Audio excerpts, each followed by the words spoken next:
نعبده ونصلي على رسوله الكريم أما بعد فأعوذ بالله من الشيطان الرجيم بسم الله الرحمن الرحيم يا أيها الذين آمنوا آمنوا سبحان اللہ. صدق اللہ مولانا العظیم وصدق رسولہ النبی الکریم ونحن علی ذلک لمن الشاہدین والشاکرین والحمد للہ رب العالمین. بارگاہ رسالت اور آل رسالت میں محبت سے درود پاک پڑھ لیں. اللہم صلی علی سیدنا و مولانا محمد وعلی آل سیدنا و مولانا محمد کما تحب و ترضى بأن تصلی علیہ صلاۃ و سلام علیک یا رسول اللہ. ایک بار اور محبت سے درود پاک پڑھ لیں. اللہم صلی علی سیدنا و مولانا محمد وعلی آل سیدنا و مولانا محمد کما تحب و ترضى بأن تصلی علیہ صلاۃ و سلام علیک یا رسول اللہ. ایک بار اور محبت سے صلی اللہ علی النبی وآلہ صلی اللہ علیہ وسلم صلاۃ و سلام علیک یا رسول اللہ. صلاۃ و سلام علیک یا حبیب اللہ. صلاۃ و سلام علیک یا نبی اللہ. سب سے پہلے تو میں آپ حضرات کے اس قدم کی اور اس عمل کی کہ آپ نے اپنے اس ملک میں ایک خانقاہ کی بنیاد رکھی اور آج ماشاءاللہ ہمارے بزرگوں نے بچوں نے بڑے حوصلوں سے محبتوں سے اسے سجایا اور یہ آپ کی محبتوں ہی کا نتیجہ ہے کہ بے شک تقریباً 1 سال ہونے کو ہو رہے ہیں اس خانقاہ کو. کچھ مہینے 1.5 سال ماشاءاللہ. چلیے مجھے تو ایسا لگتا تھا جیسے میں کل ہی یہاں سے گیا چونکہ آپ کی محبتیں تو ہمیشہ تازہ رہیں. بھول ہی نہیں پایا تو ظاہر ہے اتنا وقت گزر گیا مجھے اس کا احساس بھی نہیں ہوا. تو 1.5 سال ماشاءاللہ گزر گئے اور بہرحال اس خانقاہ سے لوگوں کی محبتیں اور وابستگیاں بڑھتی گئیں. تو ظاہر ہے کہ اس میں کسی کمپیننگ اور پروپیگنڈے کا یہ نتیجہ نہیں ہے بلکہ یہ تو بزرگوں کی روحانیت کا فیضان ہے اور یہ ایک انسان کی فطرت ہے, ایک ہیومن سائیکولوجی ہے کہ جب کسی انسان کو کہیں سے کچھ ملتا ہے تو ظاہر ہے وہ اس کی طرف بھاگتا ہے. لوگوں نے تو محبت سے سجا دیا لیکن جسے دینا ہے وہ دینے والا تو نظر نہیں آیا لیکن لوگوں کی تمنائیں پوری ہوتی ہوئی ضرور نظر آئیں.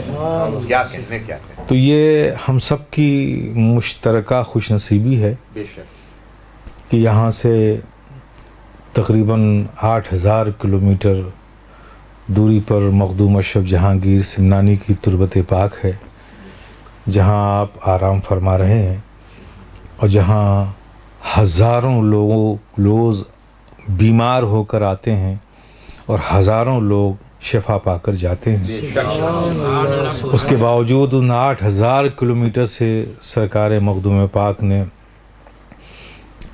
ہم سب کی لاج رکھی, دعاؤں کو سنا اور اپنی توجہ ادھر فرمائی. اگر ان کی توجہ ادھر نہ ہوتی تو یہ فیض جاری نہ ہوتا, نہ لوگوں کو فیض ملتا, نہ لوگوں کے قلبوں کو قرار آتا, نہ سکون ملتا.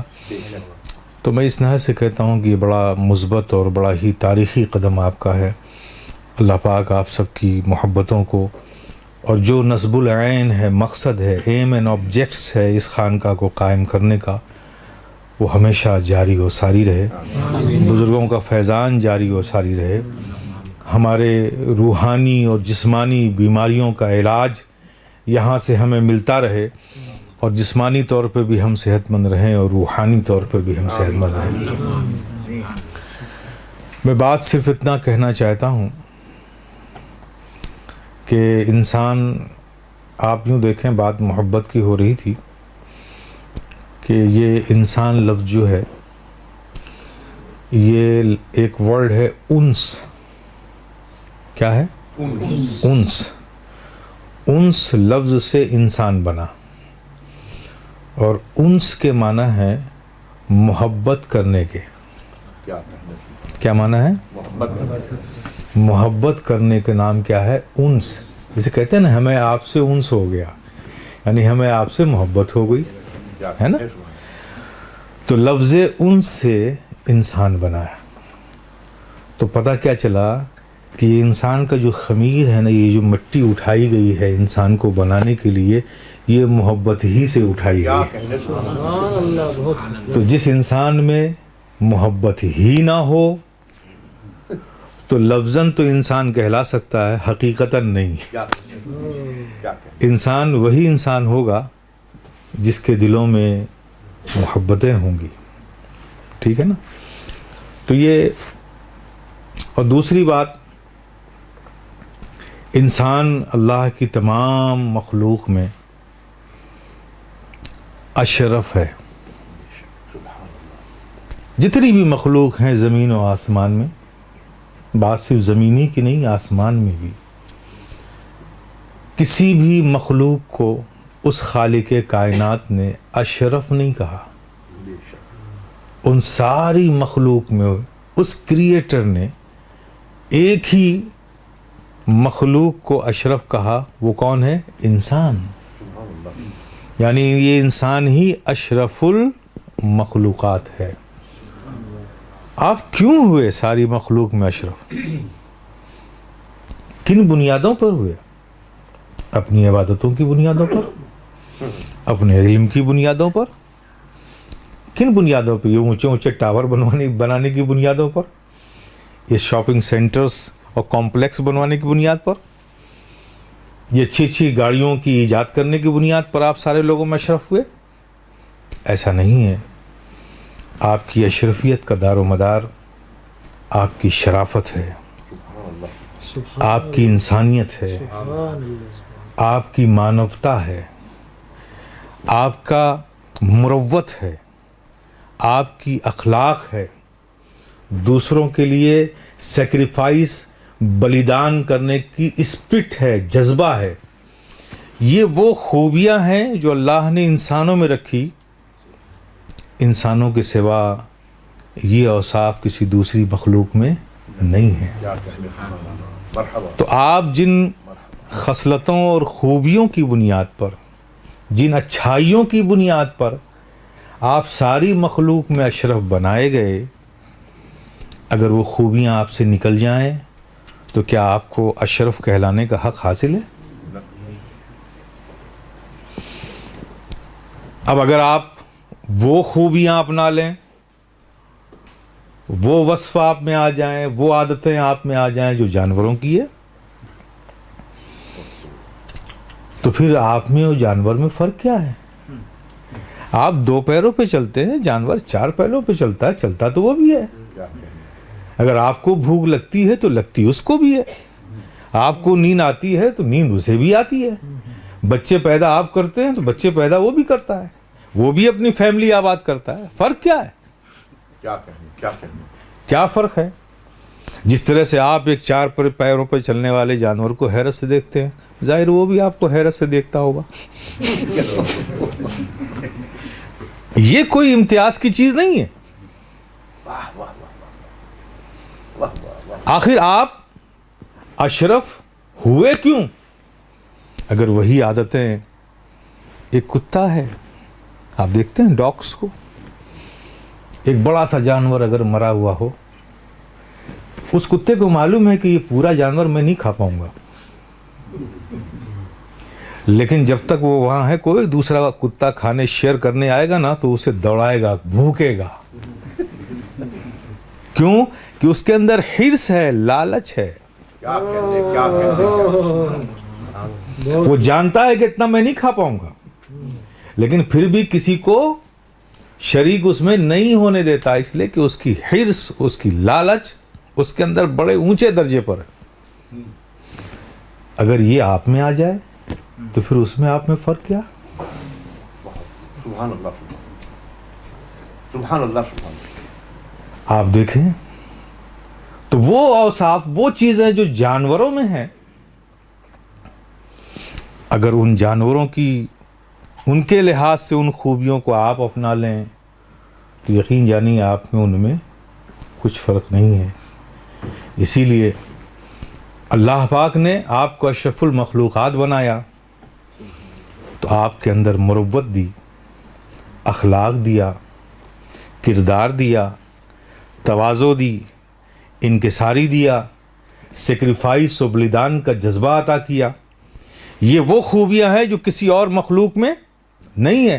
ایموشنز دیے، فیلنگز دی، رسپیکٹ دیا، کیا کہنے ادب دیا، کیا کہنے بڑے چھوٹوں کا لحاظ کرنا سکھایا، باپ کے مقام کو اونچے بلند مقام پر رکھا، بیٹے کے مقام کو نیچے رکھا، باپ کو شفقت دینے کا حکم دیا، بیٹے کو باپ کا ادب کرنے کا حکم دیا، کیا کہنے پڑوسی رکھا تو پڑوسی کو پڑوسی کا خیال رکھنے کی بات کی.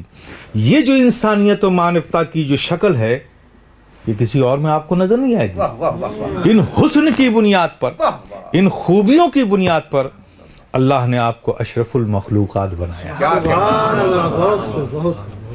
سبحان اللہ. یہ خوبیاں واہ واہ واہ واہ. کہیں اور نہیں کیا ملتی کہنے ہیں. حضور آپ سے. لیکن اگر آپ اپنے اس حسن کو، اپنی اس بیوٹیز کو، جس بیوٹی نے آپ کو ساری مخلوق میں اپ گریڈ کر دیا، اگر آپ اسے چھوڑ دو، کک آؤٹ کر دو اپنی لائف سے، اور آپ جانوروں کی خوبیوں کو اپنا لو، تو آپ انصاف سے بولو کہ آپ انسان کہلانے کے حقدار ہو؟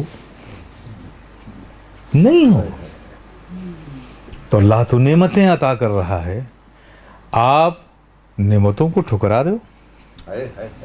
وہ انسان نہیں ہو سکتا جس کے دلوں میں محبتیں نہ ہوں. وہ انسان نہیں ہو سکتا جس کے دلوں میں ادب نہ ہو، احترام نہ ہو، مروت نہ ہو، اخلاق نہ ہو. یہ اگر خوبیاں انسان میں نہیں ہیں پیارے، وہ انسان نہیں ہو سکتا. یہ کھانے پینے کی بات ہے.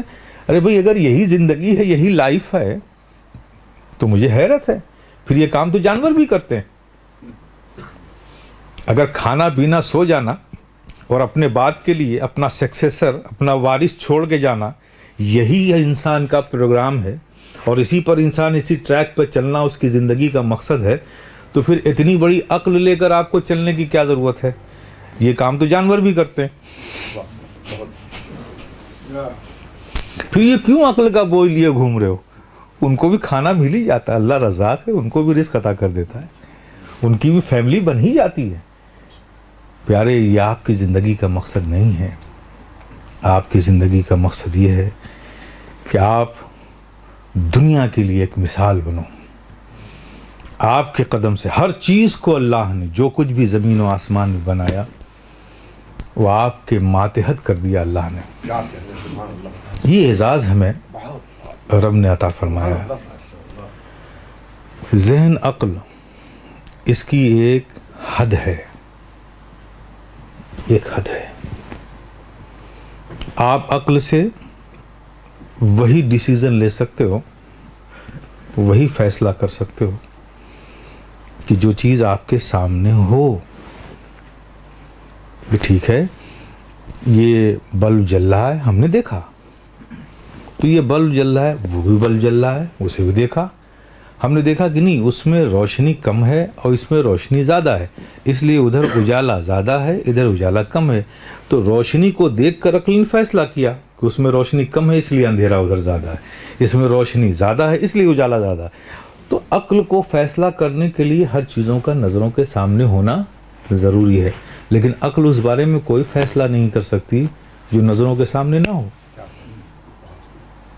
یہی وجہ ہے کہ عقل کسی کو حقیقت تک نہیں پہنچاتی. واہ واہ واہ واہ واہ. بے شک. کیا مطلب تصوف کی بات ہے. کیا نقطہ ہے. یہ عقل کا کام نہیں ہے کیا کہ صوفیانہ. آپ کو حقیقت تک پہنچا دے. کیا صوفیانہ. اللہ نے عقل کو یہ قوت ہی نہیں دی ہے. واہ واہ واہ. اگر عقل اس لائق ہوتی تو یہ بڑے بڑے عقل والے گمراہ نہ مرتے. یہ ارسطو، یہ بقراط، یہ سقراط، یہ افلاطون، یہ عیسیٰ غوزی، یہ ماؤ زے تنگ، یہ لنکن، یہ چرچل، یہ کارل مارکس، یہ نیپولین بوناپارٹ، یہ سب بڑے عقل والے تھے. اگر عقل اس لائق ہوتی تو یہ بھی منزل تک پہنچتے اور صاحب ایمان ہوتے، یہ گمراہ نہ مرتے. کیا کہنے کیا کہنے. یہ سب عقل والے تھے. لیکن پیارے، عقل اس لائق ہی نہیں ہے کیا کہنے. کہ تمہیں حقیقت تک پہنچا دے. اور عقل کی ذرا کرشمہ سازی تو دیکھو. یہ دنیا میں جتنی بھی جنگیں ہو رہی ہیں، فتنے ہو رہے ہیں، لڑائی فساد دنگے، یہ کیا بیوقوف لوگ کر رہے ہیں؟ یہ سب عقلی والے کر رہے ہیں. ہاں یہ صحیح ہے کہ لڑتے بیوقوف ہیں، لڑاتا کوئی عقل مندی ہے. اللہ بہت خوب بہت خوب ہے؟ ماشاء اللہ. یہ صحیح ہے. عقل کبھی اس لائق نہیں کہ آپ کو حقیقت تک پہنچا دے. حقیقت تک پہنچاتی جو چیز ہے وہ ہے دل. دل جس چیز کو دیکھتی ہے. یہ عقل تو آنکھ سے دیکھتی ہے، کان سے سنتی ہے، زبان سے چکھتی ہے، فیصلہ کر دیتی ہے. لیکن دل ان ریسورسز کا استعمال نہیں کرتا اور حقیقت تک پہنچاتا ہے. کیا کہنے. سبحان یہ تو دل محبت کی حرارت کو، اس کے ٹیمپریچر کو فیل کرتا ہے، اللہ سبحان اللہ. اس کی کشش کو، میگنیٹک پاور کو کھینچتا ہے اپنی طرف سبحان اللہ. اور ڈیسیزن کرتا ہے کہ منزل کہاں ہے. چونکہ دل کا تعلق یہ بھی ایک حقیقت ہے اور اس کا تعلق اس حقیقت سے ہے. سبحان اللہ. سبحان. جیسے آپ دیکھیں دنیا کا نظام نارتھ پول اور ساؤتھ پول پہ ٹکا ہوا ہے نا، وہی بیلنس بنایا ہوا. ادھر کھینچ رہا ہے، ادھر کھینچ رہا ہے، دنیا بیلنس ہے. اسی طرح سے ایک مومن کا دل، وہ جو حقیقت اصلی ہے، اس کی طرف راغب ہوتا ہے، اس سے جڑا ہوا ہے یہ دل. اس لیے یہ دل ہی ہے جو ہمیں حقیقت تک پہنچاتا ہے. سبحان اللہ. سبحان اللہ. تو جو چیز ہمیں منزل تک پہنچائے. آپ ابھی ایک سواری لو، آپ کو موراکو جانا ہے ہالیڈے منانے کے لیے، تو کیا آپ کسی ڈسپوزل آٹو کو لے کے جاؤ گے جس کی باڈیز ہل رہی ہو، جس کی اسٹیئرنگ میں پلے ہو، جس کی ویل میں ببلنگ ہو، جس کے سیلف سے آواز آئے 4 بار مارو تو گاڑی اسٹارٹ ہو، جس کے کاربوریٹر میں کچڑے بھرے ہوئے ہوں کہ کچھ دیر جائے اور جھٹکے لے کے پھر کھڑی ہو جائے، پھر ڈرائیور سیٹ پہ بیٹھ کر ایک شخص کو باقی جو 2 پیچھے بیٹھے تو انہیں دھکا لگانا پڑے؟ کیا ایسی گاڑی کو لے کر آپ موراکو ہالیڈے منانے جاؤ گے؟ منزل آپ کی موراکو ہے، سفر لمبا ہے، تو کیسی گاڑی چوز کرو گے؟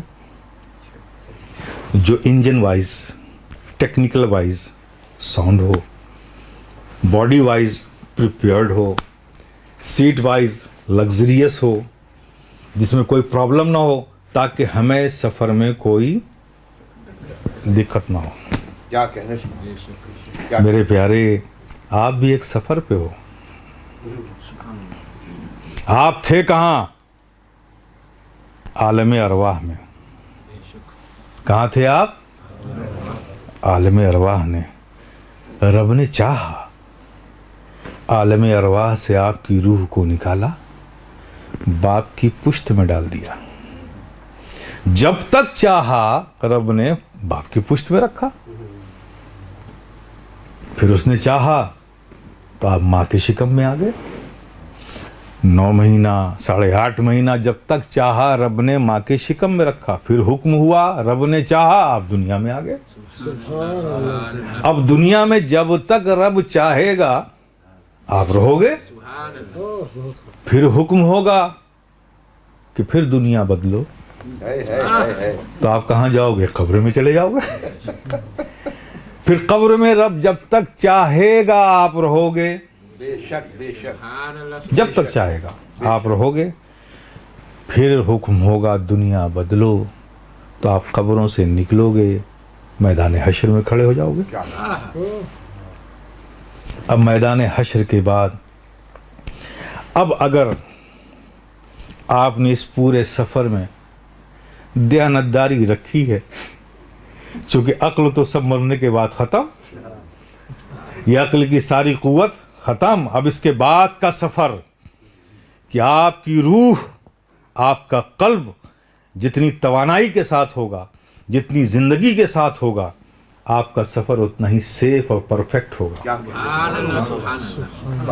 حشر کے میدان میں اگر آپ کا دل اس پورے سفر میں سبحان اللہ، رب کی خشیت، سبحان اللہ، اللہ سے محبت، اللہ کے پیارے حبیب صلی اللہ تعالی علیہ وسلم سے عشق اور تعظیم و ادب سے آپ کا دل بھرا رہا، تو ظاہر روح میں توانائی رہی، قوت رہی، تو حشر کے میدان میں جب آپ کھڑے ہو گئے، گناہ ہوں گے آپ کے ساتھ، یہ گناہ آپ کو ہو سکتا ہے اگلی صف میں نہ کھڑا رہنے دیں، پچھلی صف میں کھڑا رکھیں، ہو سکتا ہے کہ بہت لمبی صف ہو اور سب سے پچھلی دور لمبی صف میں آپ کا گناہ لے جا کر آپ کو کھڑا کر دے، لیکن اگر آپ کے دلوں میں آقا صلی اللہ تعالی وسلم کی محبت، ادب و تعظیم رہی ہے، تو میرے پیارے اس تعظیم کا، اس ادب کا، اس محبت کا انعام یہ ملے گا کہ جب پیارے آقا آئیں گے تو سارے کھڑے ہوئے آگے جتنے امتی ہوں گے نا آپ کے، اور یہ کون آگے کھڑے ہوں گے؟ بھئی ظاہر ہے کہ جس کا گریڈ سب سے ٹاپ کا ہوگا وہ سب سے آگے ہوگا، اس کے بعد والا اس کے پیچھے، اس کے بعد والا اس کے پیچھے۔ لیکن میرے پیارے، ہم کتنوں ہی گنہگار ہوں، لیکن اگر نبی کی محبتیں ہمارے سینوں میں رہیں، ادب مصطفیٰ ہمارے سینوں میں رہا، تعظیم مصطفیٰ پہ ہمارا خاتمہ ہوا، تو ہم بھلے ہی سب سے پیچھے کھڑے ہوں، لیکن ان محبتوں کا انعام یہ ہوگا کہ سب آگے کھڑے ہوں گے، یہ سب اس امت کے پاش لوگ اور رائل لوگ جو متقی ہوں گے، جو صالحین ہوں گے، مومنین کامل ہوں گے، وہ سب آگے ہوں گے، اور پھر گریٹ وائز سب پیچھے ہوں گے، اور منظر کیا ہوگا؟ سب آقا کے آنے کا انتظار کر رہے ہوں گے، کیا کہنے، کیا منظر کشی ہے، اور جیسے ہی کیا آقا منظر آئیں کشی گے ہے، اس سبحان بلند اللہ، مقام پر، کیا منظر کشی ہے، لوگوں کے دلوں کی دھڑکنیں بڑھ جائیں، سبحان اللہ، سبحان لوگوں کے چہروں میں اور آنکھوں میں تمنائیں مچلنے لگیں گے، کیا کہنے، سبحان اللہ، لوگ اپنی نگاہوں کو اٹھا اٹھا کر بار بار تمنائی نظروں سے آقا کے روئے زیبا کو دیکھ رہے ہوں گے، دل میں حسرتیں مچل رہی ہوں گی، اس امید پر بار بار نظریں اٹھا کر دیکھ رہے ہوں گے کہ اے کاش آج اس حشر کے میدان میں میرے آقا مجھے ایک بار دیکھ لیں، اللہ، سبحان اللہ۔ ایک بار دیکھ لیں۔ یہ بڑے بڑے صالحین، شہدائے کاملین، اولیاء دین، یہ تمنا لے لے کر نبی کے چہرے انور کی طرف اپنی نظروں کو اٹھا اٹھا کر دیکھیں گے کہ آج اس حشر کے میدان میں ایک بار آقا ہمیں دیکھ لیں۔ روایتوں میں یہاں تک ہے کہ اس بھیڑ میں، اذان ہو رہی ہوگی، اچھا ٹھیک ہے، لوگ جائیں نماز پڑھ لیں، پھر آئیں، پھر اگر گفتگو ہوگی۔ ہاں چلیے انشاءاللہ، کوئی بات نہیں۔ جو بات تمہید میں بیان کر رہا تھا، اصل مقصد میں سمجھانا یہ چاہتا تھا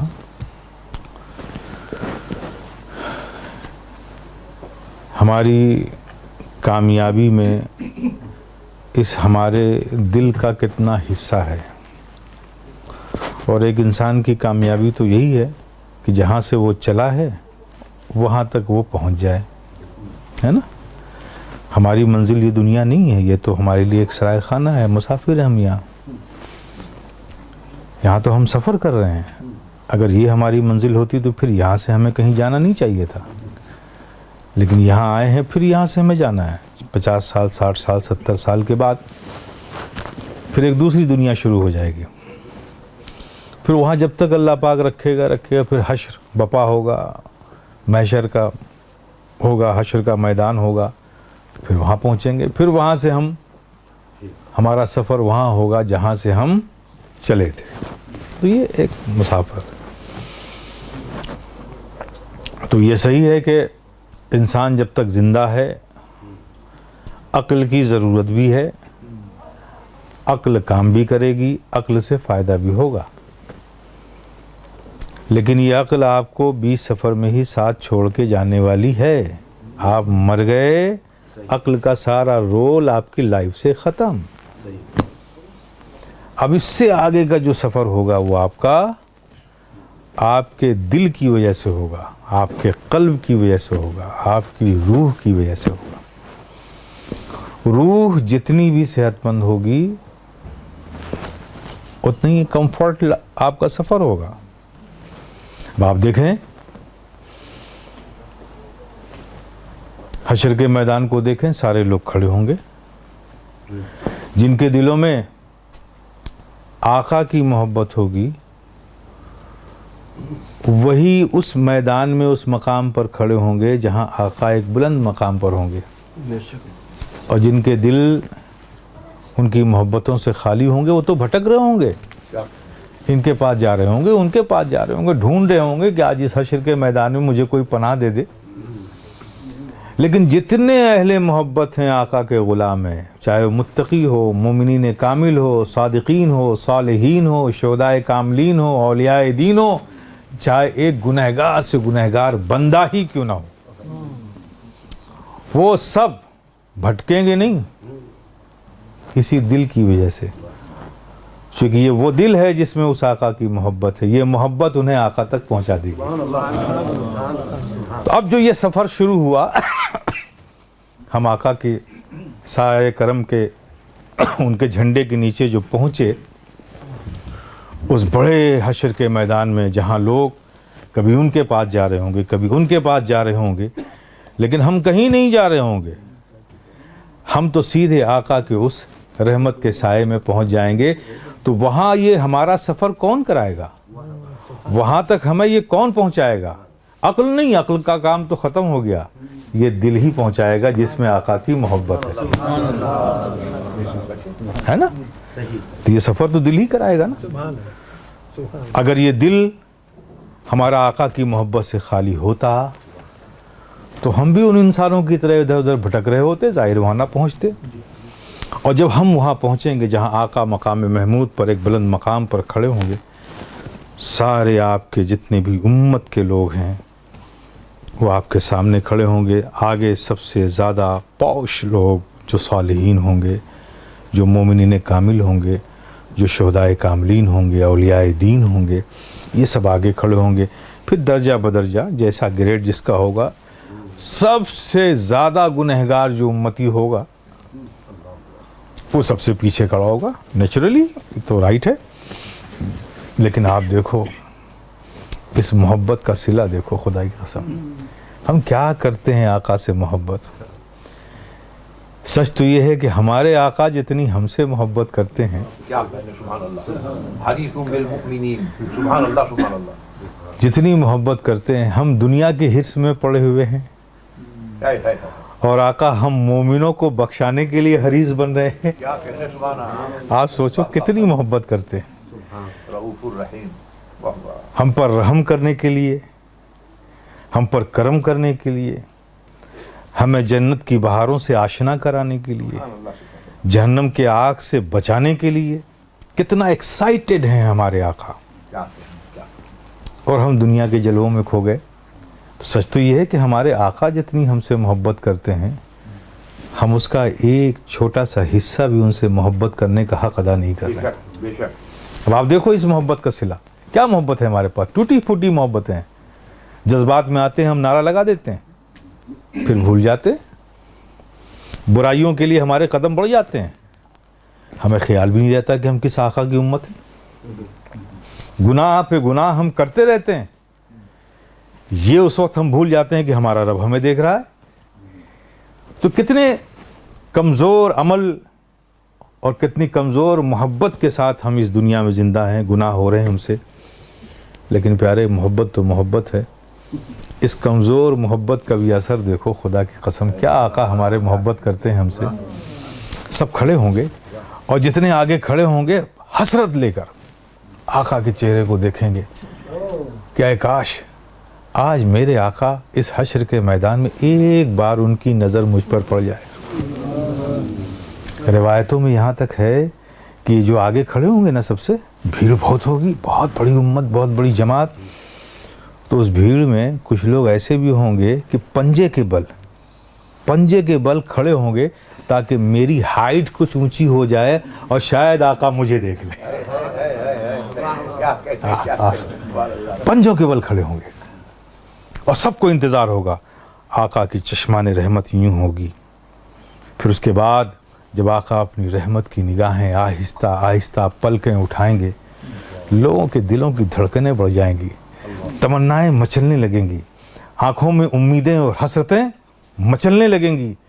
آقا کی نگاہ کرم اٹھے گی اور اٹھتے اٹھتے وہ جو دور کھڑی گنہگار امت ہوگی اس کی طرف اٹھے گی. یہ جو آگے کھڑے ہیں ان پر نہیں اٹھے گی. دور کھڑی گنہگار امت جو ہوگی، آقا کی یہ رحمت کی نظر ان پر اٹھے گی. جب یہ آگے کھڑے ہوئے لوگ جو امت کے پوش لوگ ہیں، یہ آقا کے اس کرم کو، اس کریمانہ شان کو، اس رحمت کی شان کو جب دیکھیں گے کہ پیارے آقا جب بھی نظر اٹھاتے ہیں، اپنے رحمت کا کرم کا نظر اٹھاتے ہیں تو دور کھڑی گنہگار امت کی طرف اٹھاتے ہیں. تو یہ جو آگے کھڑے ہوں گے نا میرے پیارے، یہ جانتے ہو یہ اس وقت اپنے دلوں میں تمنا کریں گے، تمنا کریں گے اور کہہ اٹھیں گے کہ اے کاش آج اس حشر کے میدان میں مجھے کوئی ایک عدد گناہ قرض میں دے دیتا تاکہ میں بھی گنہگار بن جاتا اور آقا کی نظر مجھ پر ہو جاتی.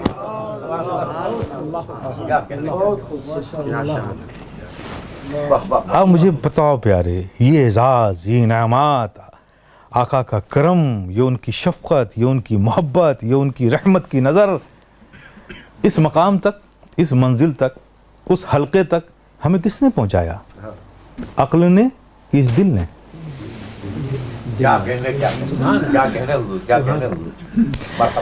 تو جب اتنی اہم چیز ہے دل، جب اتنی اہم چیز ہے، امپورٹنٹ چیز ہے دل، تو پیارے یہ دل بیمار بھی ہوتا ہے، یہ دل کمزور بھی ہوتا ہے. صرف کپڑوں ہی پہ دھول مٹی نہیں آتی، دلوں پر بھی برائیوں کی، خیالوں کی، بری عادتوں کی کثافتیں میل جمتی ہیں. تو اگر دل ان میلے پن سے دب جائے، ان گناہوں سے دب جائے، کمزور ہو جائے، تو آپ سمجھو کہ آپ کا سفر کیسے آسان ہوگا. تو اس سفر کو آسان کرنا ہے تو دلوں کی کثافتوں کو دور کرنا تو ہوگا نا، اسے مضبوط رکھنا ہوگا، اسے طاقتور بنانا ہوگا.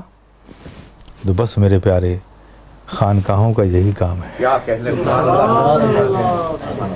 کہ وہ جو کثافتیں زمانے کے بدلتے ہوئے کلچر کی، اس کے سسٹم کی، اس کے معاشرے کی، اس کی فکر کی، برائیوں کی آندھیوں کی، اس سے متاثر ہو کر تمہارے دلوں پہ جو زنگ آ جائے، اس زنگ کو عشق نبی سے، محبت نبی سے، ادب نبی سے، عظمت نبی سے اس قدر صاف کر دیا جائے کہ تمہاری محبتیں جو نبی سے ہیں وہ ان کثافتوں کے نیچے دبے نہیں بلکہ تمہارے قلبوں میں چمکتی ہوئی نظر آئیں، اور تم اس حشر کے میدان میں ادھر ادھر مارے نہ چلو، بلکہ وہ اتنی روشن ہو کہ اس کی روشنی میں تم اپنی راہ چلتے جاؤ اور نبی کے سائے کرم تک پہنچ جاؤ. یہ خانقاہوں کا مین کام ہوتا ہے، اور ضرورت بھی نہیں ہے. ابھی جسموں کو صاف کرنے کے لیے تو دنیا نے بہت کچھ بنا دیا ہے یار. کپڑے گندے ہو جائیں تو کپڑوں کے لیے ڈیفرنٹ ٹائپ کے ڈٹرجنٹ سوپ مارکیٹ میں موجود ہیں، آپ صاف کر لو گے. جسم گندا ہو جائے تو ڈیفرنٹ ٹائپ کے پرفیوم سوپ موجود ہیں. دیوار گندی ہو تو ڈیفرنٹ ٹائپ کے پینٹ مارکیٹ میں موجود ہیں. یہ تو سب دنیا دے رہی ہے. لیکن دوسری طرف اسی دنیا سے پوچھو کہ اے دنیا، اگر کسی کا اخلاق خراب ہو جائے تو کیا اس خرابی کو دور کرنے کے لیے تیری انڈسٹری میں کچھ بنتا ہے کیا؟ اگر کسی کے دلوں سے محبت ختم ہو جائے تو اے دنیا، تیرے کسی کارخانے میں